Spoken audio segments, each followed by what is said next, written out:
Bismillahirrahmanirrahim. Janganlah sekali-kali terjadi kurniaan Allah, kurniaan yang besar dari Allah itu kecuali secara mendadak tiba-tiba, supaya tidak ada orang yang mengaku bahawa ia dapat kerana telah mengadakan persiapan untuk menerima kurniaan itu.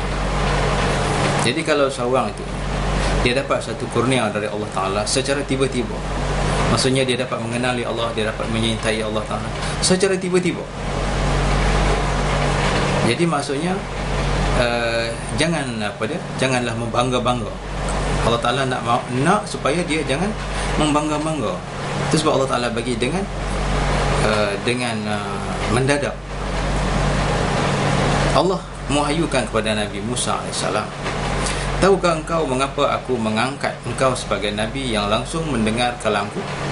Jawab Musa, engkau lebih mengetahui, berfirman Tuhan, ketika aku larikan semua kambing Nabi Syuaib yang kau pelihara itu, sehingga dengan susah payah engkau mengejar kambing-kambing itu untuk mengembalikannya, tetapi kemudian setelah kembali semuanya engkau tidak merasa marah, maka itulah sebab.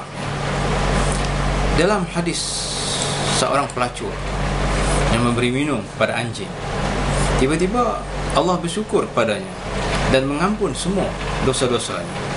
Demikianlah kehormatan dan kurnia yang besar dari Allah, tidak dapat dijangka-jangka oleh manusia, dan selalunya diberi oleh Allah Ta'ala secara tiba-tiba, supaya tidak ada orang yang berbangga dengan amal perbuatan.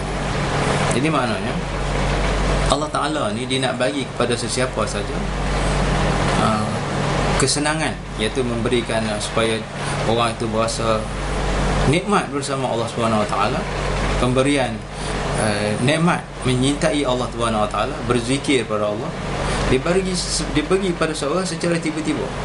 Bukan orang tu kerana dia banyak beribadah, orang tu banyak berpuasa, tidak, dia bagi saja. Kadang-kadang seorang tu pelacur, oleh kerana Allah Ta'ala tengok dia ni kasih pada binatang, Allah bagi, bukan pasal dia banyak ibadah. Dan begitu juga Nabi Musa, Allah Ta'ala berikan kepada dia, bukan kerana dia banyak ibadah, tapi itu adalah pemberian Allah SWT. Apa sebab dia? Sebab dia manusia, supaya manusia dia tak mengaku dialah buat ibadah yang banyak, itu sebab dia dapat kedudukan yang tinggi di sisi Allah, dia dapat mengenali Allah, dia dapat merasa kemanisan di dalam menyintai Allah. Tak, ini adalah semua kurniaan Allah Ta'ala. Oleh kerana itu, apa yang kita perlu buat? Kita berdoa kepada Allah Subhanahu Wa Taala. Ya Allah, itu Tuhanku, berikanlah kepada aku iman, nur iman. Ya Allah, berikanlah aku kuasa kecintaan pada aku yang berlebih-lebihan kepadamu, ya Allah. Jadikanlah aku ini salah seorang dari kekasihmu, ya, jadikanlah aku ini sentiasa menyintaimu. Jadi Allah Subhanahu Wa Taala, insya-Allah Allah Taala akan mengabulkan doa kita, tanpa kita berpenat-penat untuk mengerjakan ibadah.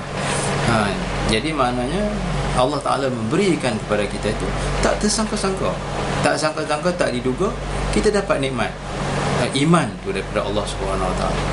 Ini adalah pemberian yang besar dari Allah Subhanahu Wa Taala. Apabila kita ada dalam hati kita tulus, ikhlas, dan Allah beri hidayah kepada kita, kita akan dapat nikmat